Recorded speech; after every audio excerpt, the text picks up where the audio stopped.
After talking to her younger versions and taking their consent, Gia decided to go to her sister's house. As soon as Gia reaches her sister's home, she finds her brother-in-law Jinu standing at the gate with the children. Gia gives the present to her brother-in-law, which she has brought for them, and asks, "How are you, brother-in-law?" Jinu smilingly replies that there was no need for all this. Before he could say anything more, his wife Jimin interrupts him and asks Gia, "How are you, sister?" Before Gia could reply anything, she further said, "What are you doing here on the weekend? And that too with such a wonderful gift." Gia replies that she is fine and says about the gift that it is not a big thing. It is just a small gift for the kids.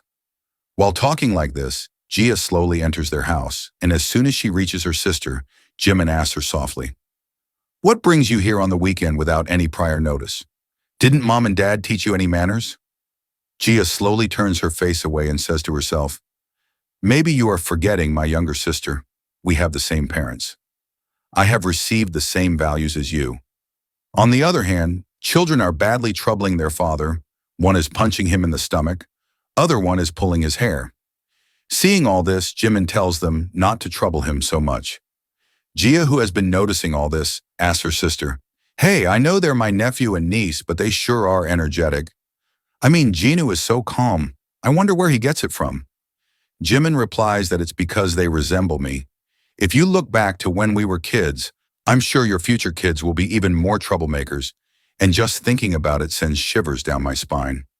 Then she further says, "Tell me, my mother's elder daughter, what else is going on in your life?" Gia, on hearing this, replies, "Keep quiet.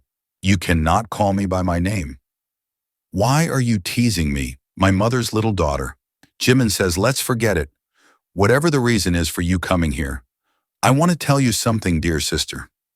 Gia looks at her in surprise as to what she wants to share, and then Jimin starts saying that the next part of Spaghetti Man is out now in theater.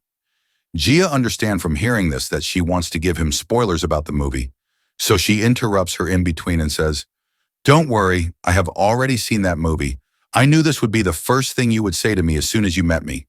As soon as Jimin hears Gia's reply, all her intentions are shattered. She becomes sad and frustrated.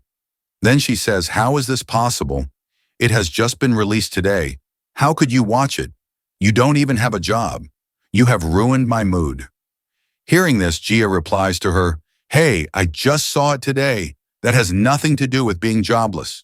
After hearing Gia's answer, Jimin gets silent for a while, and then suddenly she remembers Jin and asks her about him, what has happened between you two. Gia spits out the tea as she hears Jin's name. After this, Gia tries to divert the topic by saying that everything is fine between them. With the other hand, she keeps cleaning the tea lying on the table. From Gia's words, Jimin understands that she is definitely hiding something from her, and she also reminds her that hiding things is her very old habit. Sipping tea, Jimin tells Gia that she knows after fighting with Jin, she left his house and came straight to their house. She didn't even tell her parents anything. She came straight here to spend some time so that the matter cools down. Gia gets a little worried after hearing her words and starts thinking that she turned out to be very intelligent.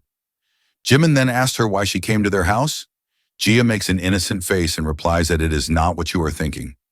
"I just wanted to meet the children and you. That is why I came to stay at your place for a few days." Hearing the words of the elder sister, the younger sister gets emotional and says, "I did not know that you loved my children so much." After listening to Jimin's words, Gia starts thinking that she has fooled her this time, but this is not the case in reality. The very next moment, Jimin and her husband leave for a walk, leaving both the children in Gia's hands. Before leaving the house, both of them say goodbye to Gia, while Gia, on the other hand, assures them not to worry about anything, and she will take good care of the kids. Jinu gets a little worried, thinking whether Gia will be able to take care of the kids or not. Then Jimin consoles him, saying, "Don't worry at all. My sister can take good care of these kids, so let's go and spend some good time outside." Now slowly, Gia understands her younger sister's trick. Why did she suddenly agree to keep her at home? Then she consoles herself by saying that whatever may be the case, now she has got a house to live in, and perhaps this will be the atonement for her sins. The very next moment, the kids start teasing her. The kid sitting on Gia's back starts chewing her hair. She lovingly removes her hair from the baby's mouth. In this way, Gia spends a lot of time taking care of the children. After 2 hours, both the children are sitting on Gia's back, and they have painted their and Gia's face with colors. Gia lies quietly on the ground like a corpse. At this time, she understands the importance of parents, that how much sacrifice they make for their children.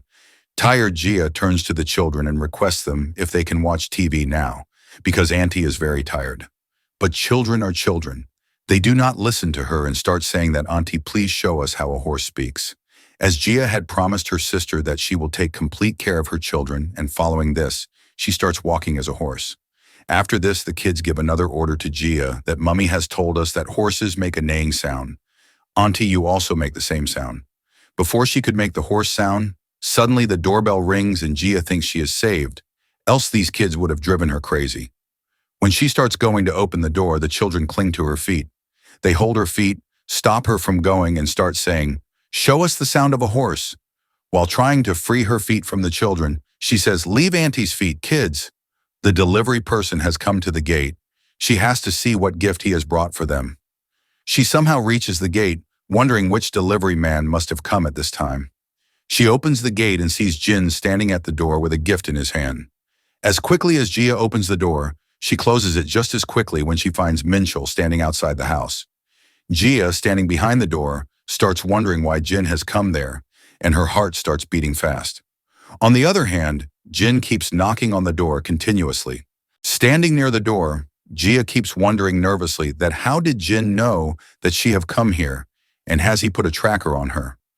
Gia, who is worried about the situation and drenched in sweat, is thinking all this when Jimin's elder daughter Yoonji comes to her and asks her, "Auntie, who has come outside?" She replies to him that he is a strange person who is looking for an address. He is a dirty person. And then suddenly Yoonji pulls out her phone and shows it to Gia and asks if it's the same person. Gia was shocked to see the photo because the photo Yoonji showed her was of Jin. Yoonji smiles, showing the phone, and says, "Mommy told us that this man will come to our house, and there is no need to be scared of him because he is our uncle and he is bringing good gifts for us." Hearing these words, Gia understands what kind of game her sister has played with her. Thanks for watching, and comment the best part of this video.